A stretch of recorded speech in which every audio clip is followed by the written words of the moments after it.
Have you ever, like, watched a massive social or political movement sweep across the globe and found yourself just utterly baffled? Oh, absolutely. It's wild to watch. Right. You see these enormous crowds, just vast seas of faces chanting the same slogans, and you can't help but wonder, um, why do people completely surrender their individuality to a cause? Yeah, that is the big question. I mean, what possesses a person to trade in their own personal hopes, their own unique dreams, to just become a tiny anonymous cog in a massive, overwhelming machine? It is honestly one of the most profound and frankly one of the most terrifying questions of human history. Terrifying is definitely the word for it. Because we look at these tidal waves of human behavior, these revolutions and uprisings, and we instinctively try to find logical, doctrinal reasons for them. Like, there has to be a rational explanation, right? Exactly. We try to map it all out rationally. Mm. But often, if you look closely enough, the rational logic just isn't there at all.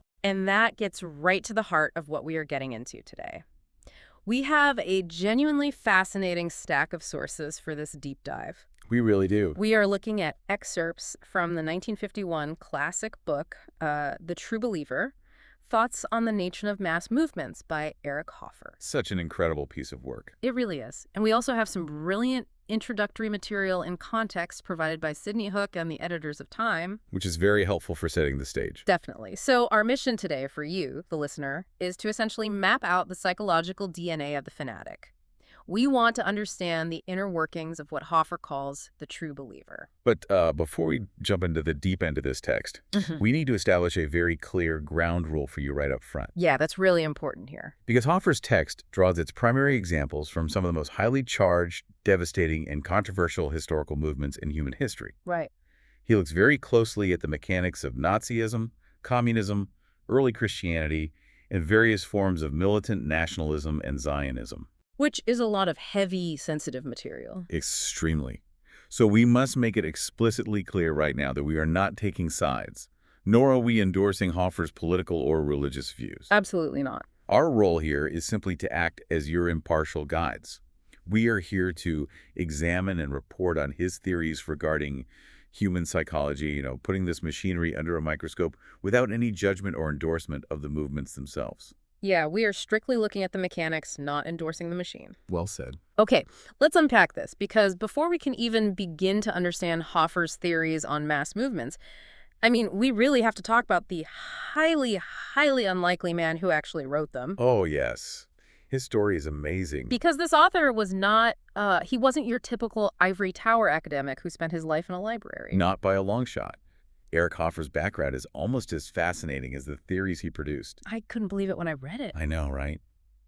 When The True Believer was published in 1951, the literary and academic shock could hardly have been greater. Why was it such a shock? Well, the editors of Time point out that intellectuals had long been waiting for a true proletarian philosopher to emerge from the working class. Like someone who actually lived that life. Exactly. But when he finally did, his ideas were completely different from what the academic establishment expected.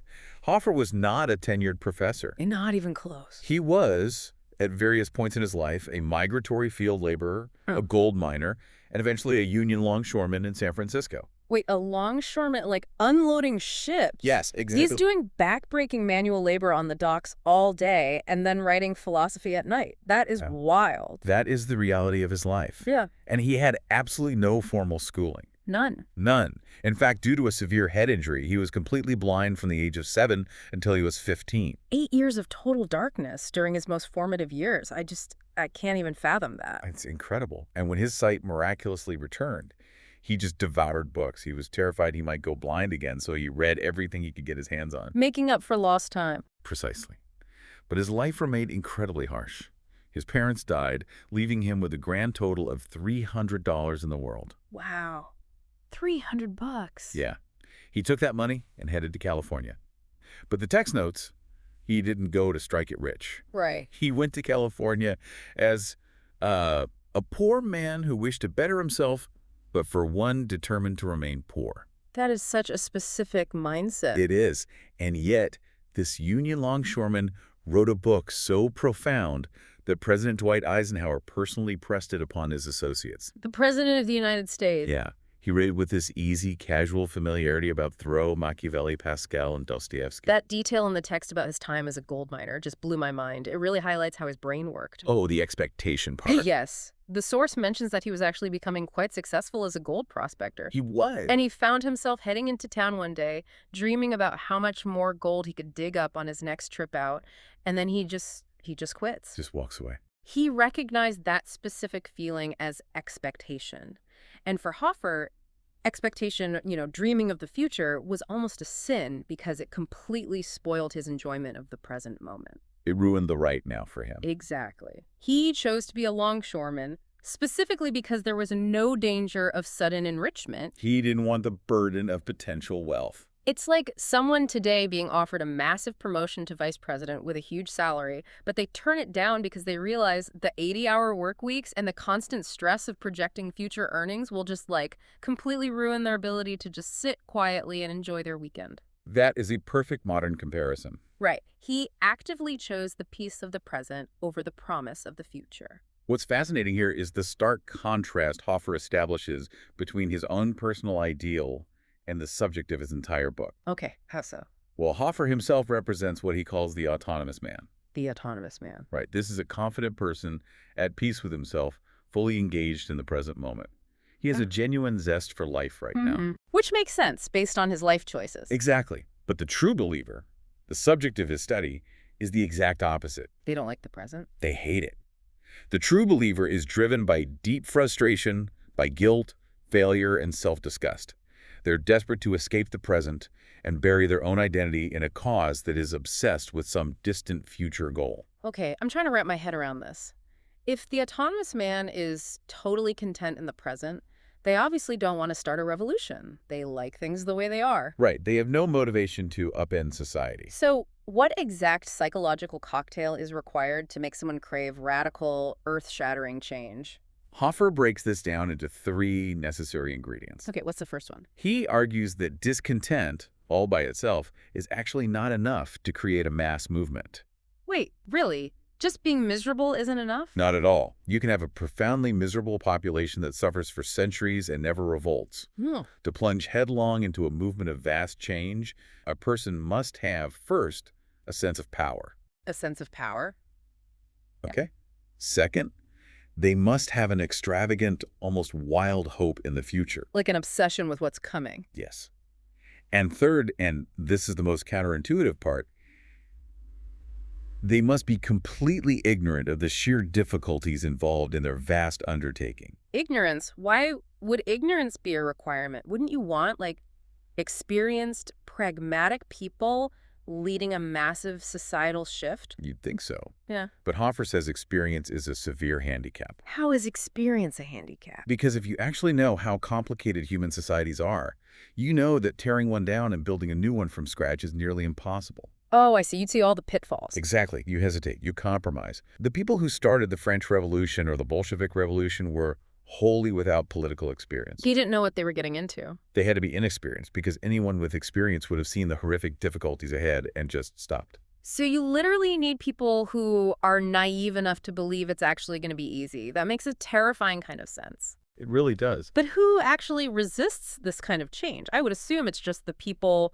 currently in power who want to keep things exactly as they are. It is the people in power, yes. But Hoffer points out a brilliant paradox here. The paradox. Yeah. The highly successful, the rich and powerful, they secretly fear change because they know deep down that their success is often a fortuitous, precarious combination of circumstances. Like they just got lucky. In many ways, yes. Hoffer compares their success to a perfectly balanced, incredibly delicate watch mechanism. Oh, that's a great image. They are terrified to tinker with it because one wrong move, one shift in the societal winds, and the whole thing falls apart. That totally tracks. Protect the delicate machine at all costs. But Hoffer pairs that with the exact opposite end of the spectrum. The abjectly poor also fiercely fear change. Really? That feels totally backward to me. I know, it's surprising. I would think the utterly destitute would be the very first people in line to burn the system down. I mean, what do they have to lose? They have their very lives to lose. Oh. Right. If you are destitute, living in awe of your surroundings, and unable to control your daily existence, You stick to the proven and the familiar. Because anything else is too dangerous. Exactly. To the abjectly poor, life is a booby trap. As Hoffer writes, hunger and cold are at our heels. It's just constant survival mode. When every single day is a desperate fight to just find your next meal, you step gingerly. You don't try to spark a revolution, because any disruption to your daily routine doesn't mean a loss of status. It means starvation. Okay, I'm stuck here. You're telling me the poor are too scared of starving to revolt, and the rich are too protective of their wealth to change anything. That's the theory. So who on earth is left to act as the engine for these massive movements? The demographic fuel for mass movements has to be the people stuck in the middle, the frustrated. The frustrating, meaning like people who aren't starving but aren't successful either. Yes, these are people who feel that their lives are irremediably spoiled or wasted. They feel like failures. They do. They have enough breathing room to look around and feel a deep sense of failure. And human psychology dictates that when we feel we have failed, we almost never blame ourselves. No, of course not. It's always someone else's fault. We look for all causes outside ourselves. We blame the world. The text uses a fantastic quote from the philosopher Henry David Thoreau to illustrate this point. Oh, what's the quote? Thoreau said, "If anything ail a man so that he does not perform his functions, if he have a pain in his bowels, even he forthwith sets about reforming the world." I have a stomachache, therefore the government must fall. That is hilarious. It is, but it's deeply true. But when you scale that up to millions of people, it gets incredibly dark. It really does. If these frustrated people hate their own personal life so much that personal success isn't even an option for them anymore, what are they actually looking for? They can't just exist in a vacuum of self-hatred. You've hit on the next major pillar of Hoffer's theory, Okay. the desperate need for a substitute. A substitute. Yes. Hoffer draws a very sharp distinction between a practical organization and a mass movement. How does he define a practical organization? A practical organization, like a corporation or a traditional political party, offers opportunities for self-advancement. Its appeal is to your self-interest. You join it to get ahead. Exactly. But a mass movement, especially in its early active revivalist phase, attracts people who are actively trying to get rid of an unwanted self. Wow. It appeals to the passion for self-enunciation. So they don't want to fix themselves. They want to completely lose themselves. They crave a rebirth. To a frustrated person, individual hope feels meaningless. They need to be absorbed into a close-knit collective body where their personal failures just vanish. It's an escape hatch. Precisely. Hoffer argues that faith in a holy cause, whether it's a religious crusade or a secular nationalist revolution, is to a considerable extent a substitute for the lost faith in ourselves. That is so profound. The less justified a person is in claiming excellence for their own individual selves, the more ready they are to claim all excellence for their nation, their religion, their race, or their cause. Here's where it gets really interesting to me, especially when you think about how this applies to everyday life. I mean, Well, the text points out there's a life cycle to this. When a mass movement actually starts winning, its nature completely changes. oh yes, the shift. Right. When it stops trying to mold a new world and starts focusing on possessing the present, like when it starts handing out jobs and posts and offices, it ceases to be a movement and becomes an enterprise. And that transition from movement to enterprise is fatal to the true believer's enthusiasm. Because it's not a cause anymore. Exactly. Hoffer actually quotes Hitler complaining about this very phenomenon. Really? What did he say?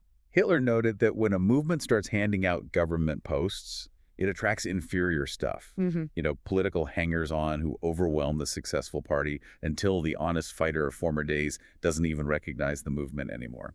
They just want the paycheck, not the revolution. The mission of the movement is done, and it just becomes administrative. It's like looking at modern corporate culture. You look at a scrappy tech startup versus a massive, established Fortune 500 corporation. Oh, that's a great analogy. In the beginning, the startup has this intense, almost cult-like revivalist fervor.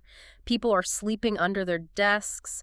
They are working 90-hour weeks for almost no pay. They are entirely dedicated to the mission and disrupting the industry. They are true believers losing themselves in the collective. Right. But the moment that startup goes public, gets acquired, and starts acting like a normal company, handing out cushy middle management salaries and predictable promotions, that true believer spirit just dies. The magic is gone. The frustrated people get bored and leave because it just became a practical organization. The self-sacrifice disappears the moment self-advancement becomes viable again. Exactly. But Hoffer takes this concept of the substitute to an even more extreme and frankly disturbing level. Okay, I'm braced. What is it?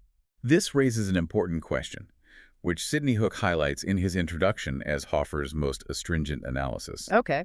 If the drive to join a mass movement comes almost entirely from an internal psychological need to escape the self, rather than a genuine intellectual agreement with the actual doctrine of the movement, then a terrifying conclusion emerges. Which is? The movements themselves are interchangeable. Interchangeable. Wait, you're saying the actual beliefs, the core tenets of the movement don't actually matter to the people joining them? That is what he argues, yes. How can a person switch from far left to far right without their head just exploding from cognitive dissonance? Because the cognitive dissonance only exists if you actually care about the doctrine. Oh, wow. Hoffer states point blank that all fanatics are bruddles under the skin. A person who is psychologically ripe for one mass movement is ripe for any effective movement. It's just plug and play for them. Exactly. It is not the doctrinal pattern of their beliefs that defines them, but their temper of mind. They need the feeling of belonging, the feeling of a holy purpose, and the release from their own failed identity. And the specific words they chant while doing it are secondary. Completely secondary. That is a wild claim. But the text backs it up with some stunning historical examples. It really does. It talks about pre-Hitler Germany and how it was often literally a toss-up whether a restless, frustrated German youth would join the communists or the Nazis. Which seem like polar opposites. Supposedly opposite ends of the political spectrum, but to the true believer, they were just two different rafts floating by, offering the exact same psychological salvation from their misery. And Hitler himself recognized this phenomenon perfectly. Did he? He did. Hoffer quotes him, saying that a German communist would always make a good National Socialist, whereas a moderate Social Democrat never would. Because the moderate doesn't have the fanatic mindset. Right. Captain Room of the Nazi brown shirts actually boasted that he could turn the reddest communist into a glowing nationalist in just 4 weeks. 4 weeks! The extremist mind is completely fungible. You just swap out the vocabulary, change the uniform, and the fanaticism remains identical. The anecdote in the text that really drove this home for me was about Dr. Chaim Weizmann's mother. Oh yes, the Zionist leader. Yeah, Weizmann was a prominent Zionist leader. The text notes that his mother had one son who was a radical revolutionary in Russia, and another son, Chaim, who was a leading Zionist. 2 brothers in the same house. 2 brothers, and she used to say, well, whatever happens, I shall be well off. If Shemuel is right, we shall all be happy in Russia, and if Chaim is right, then I shall go to live in Palestine. She perfectly understood the dynamic. She knew her 2 fiercely fanatic sons were ultimately driven by the exact same psychological engine, just pointed in different geographic directions. It highlights how mass movements are fundamentally competitive, precisely because they draw their adherents from the exact same pool of humanity. They're fighting over the same frustrated people. Exactly. The gain of one movement is the direct loss of all the others. And Hoffer points out that leaders actually use this interchangeability strategically. What do you mean? The problem of stopping a mass movement is often a matter of substituting one movement for another. You can stop a social revolution by promoting a religious or a nationalist movement. Just redirect the energy. Yes. In Japan, for instance, it was militant nationalism that channeled all the pent-up energy of social protest. He also mentions emigration as a substitute, that just like leaving the country offers the same psychological release as burning it down. Emigration offers the frustrated exactly what they hope to find in a mass movement, which is radical change and a chance for a new beginning. A rebirth, is essentially. Right. Hoffer suggests a fascinating historical what-if here. He posits that if the United States and the British Empire had welcomed mass migration from Europe after the First World War, allowing all those frustrated, disillusioned people to simply leave and start over, there might never have been a fascist or a Nazi revolution. Because they would have just left instead. The raw energy of the true believer would have been spent on building a new life and a new country rather than destroying the old one. So, if the doctrines really don't matter to the true believer and they just need a passing raft to cling to because they're drowning in their own self-disgust, how do you, the listener, spot the difference in the real world? It can be very difficult. How do you tell the difference between someone acting on reason and principle versus someone acting on blind fanatic faith? Because from the outside, they might both sound incredibly passionate. if we connect this to the bigger picture, Sidney Hook's introduction addresses this beautifully. What does Hook say? Hook points out that the moderate, the free person, often appears very unlovely and uninspiring compared to the fanatic. Uninspiring. Why? Well, the moderate is skeptical, tolerant, and hesitates. The moderate weighs consequences. They aren't eager to die for a cause. Because they actually value their life. Right. Because of this, the fanatic often seems to have a monopoly on nobility and courage. They look like heroes because they refuse to compromise. But there has to be a tell, a way to see behind that mask of heroism. There is, and it is a chilling distinction. Okay, what is it? The free person is never so sure of the absolute truth that he is prepared to sacrifice other human beings for it. Oh, wow. The free man might choose to die rather than accept slavery, but he leaves that choice to others. The fanatic, on the other hand, is not only willing to sacrifice himself, he is willing and often eager to sacrifice others alongside himself to achieve his ends. So for the fanatic, the end justifies the use of absolutely any means. Exactly. If you want to spot the true believer, don't look at how passionately they speak. Look at their willingness to swallow any infamy and sacrifice the lives of others for the sake of their holy cause. Wow. Okay, that is a heavy but deeply necessary distinction. It's crucial to remember. We've covered some incredible ground today. I mean, we started with Eric Hoffer, the blind longshoreman with $300 in his pocket, who somehow decoded the DNA of global revolutions. An amazing story on its own. We unpacked how mass movements aren't driven by the content and the successful, but by the frustrated, those people stuck in the middle fleeing their own spoiled selves. The engine of change. We saw how a movement dies the second it becomes a successful enterprise. And finally, we arrived at that terrifying realization that all fanaticisms, no matter their political or religious flavor, share the exact same psychological architecture and are dangerously interchangeable. It is a profound framework for viewing history and, more importantly, for viewing our present. Absolutely. I want to leave you, the listener, with a final thought drawn from a haunting concept in the editor's preface. Okay, lay it on us. The editors quote the poet W.B. Yeats, who wrote, "The best lack all conviction, while the worst are full of passionate intensity." Oof, that gives me chills. The text warns that intellectuals who brilliantly use reason and skepticism to deconstruct, critique, and destroy a society's existing beliefs might be playing a very dangerous game. How so? By denigrating prevailing loyalties, the irreverent intellectual unwittingly creates in the disillusioned masses a massive, ravenous hunger for faith. Because you can't just leave a psychological vacuum. If you tear down what people believe in, they don't magically become rational, independent thinkers. No, they don't. They just become desperate for a substitute. And so the provocative thought I want you to mull over is this. As you look at our modern world, where we constantly critique, mock, and tear down our traditional institutions on social media, in the news, and in our universities, are we accidentally setting the stage for a brand new wave of true believers? That is a scary question. And if so, what new, unexpected, and perhaps terrifying shapes will those mass movements take? It really brings us right back to where we started, doesn't it? You look out at that sea of faces, at people surrendering their individuality to a roaring crowd, and you realize they might not be marching toward a glorious future at all. They might just be running away from themselves.